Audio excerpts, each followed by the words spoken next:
Can't tell if Over here, buddy. and then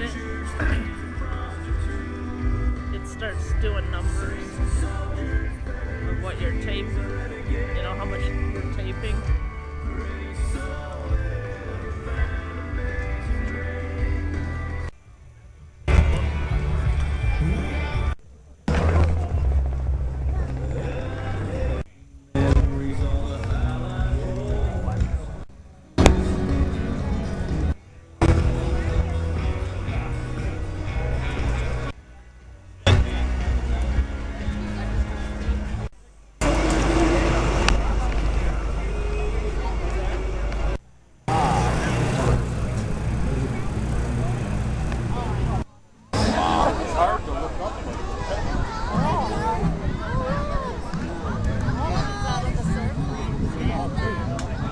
What an absolutely gorgeous sky that is. You can see our POWMIA flag being flown.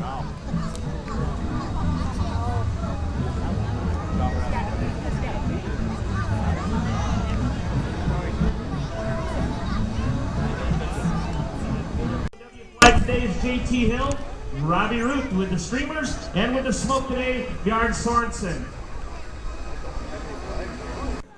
Classic formation loop. Ladies and gentlemen, the Aero Stars. Down 0 stars, reposition off their show left. They're going to fly one of the more dynamic maneuvers for a formation team. This is known as the formation barrel roll in the V formation. Let's pick one of the wing wings and watch that. Down on the ground. Slow goes on the pavement out there at a 45-degree upline. Jim Snarl center plane one way up, right out around, continues it rolling. Now from inverted, he snaps that stick forward. Extends out here from our right. 45-degree slices. 38. Point. Hesitation roll. Exit. Stay. As they go. Look at that, folks. Beautiful formation flight. And now as they dive on a right straight down. Let's watch now as they extend straight down, and there they go. Quarter roll. And as they approach, look at that, folks. Beautiful down bottom.